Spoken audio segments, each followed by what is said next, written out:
네, 안녕하십니까. 비전교육학입니다. 자, 이번 시간에는 바로 주의를 집중시킬 수 있는 모델의 종류에 대해서 한번 살펴보도록 하겠습니다. 관찰학습의 첫 번째 단계는 아이들의 주의를 집중시킬 수 있도록 모델을 제공하는 거다. 관찰학습이라는 게 아이들이 어떤 대상이 시행하는 것을 보고 간접적으로 그 모습을 터득해서 학습이 일어나는 게 바로 관찰학습이다. 이렇게 볼 수 있겠죠.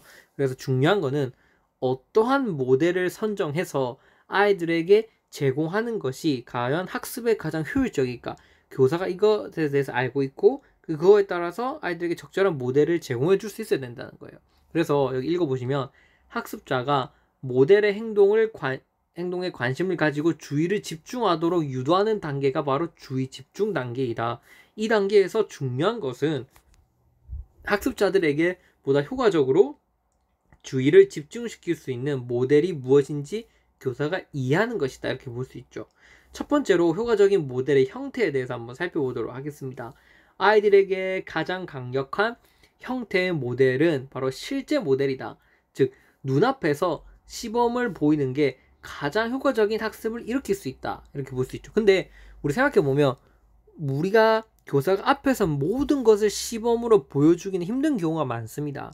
그러면 시범으로 보여주기 힘들다면 그 다음으로 효과적인 어떤 모델은 뭘까? 그거는 뭐 그림이나 책보다는 영상 모델, 즉 만화, 영화나 혹은 실제 사람들의 어떤 그 VCR, 즉 비디오 프로그램을 통해서 영상 모델을 통해서 아이들에게 학습을 일으키는 게 훨씬 효과적이라는 거죠. 그래서 교사가 제일 좋은 건 실제 시범을 보여주는 게 좋겠지만 모든 것을 시범 보일 수 있는 여건이 되지 않을 때, 그럴 때는 이제 영상물을 활용해서 관찰학습이 일어날 수 있도록 하는 게 중요하다. 이렇게 볼 수 있겠죠. 그래서 실제 모델 다음으로 효과적인 것은 영상 모델이다.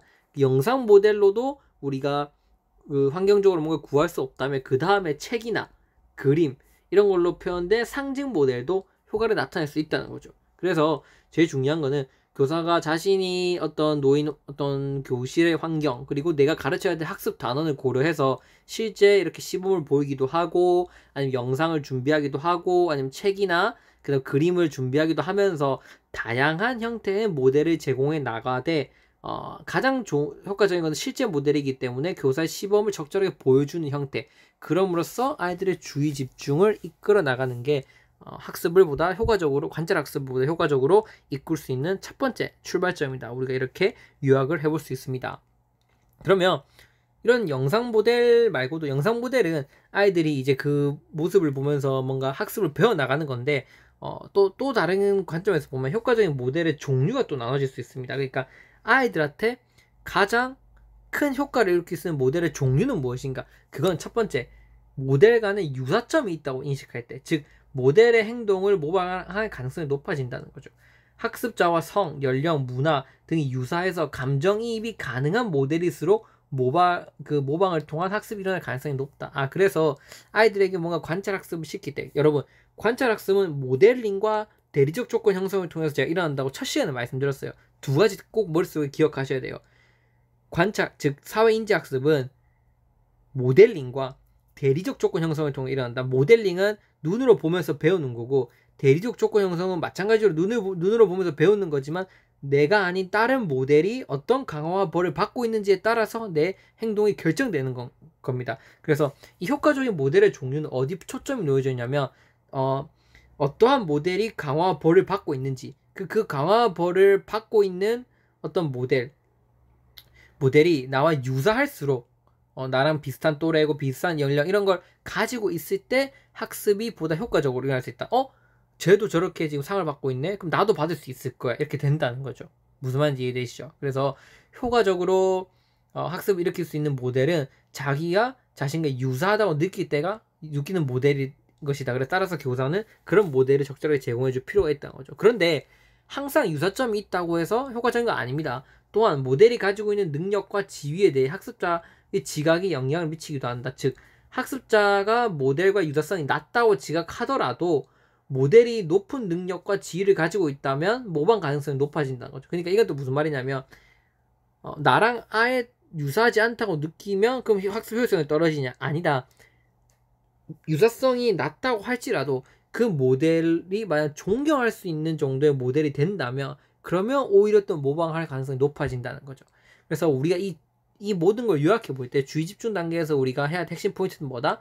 이렇게 실제 모델, 그 다음에 영상 모델, 상징 모델의 종류가 있고 그 중에서도 실제 모델의 효과가 제일 높다는 거.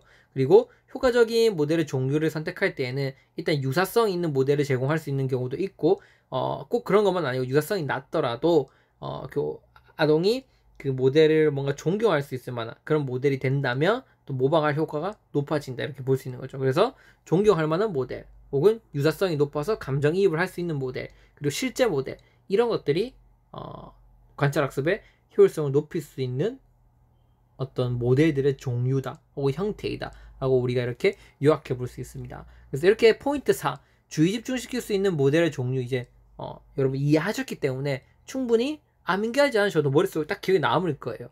그래서 실제 그 다음에 아까 말씀드렸던 것처럼 유사성을 통한 감정이입 이게 키워드겠죠.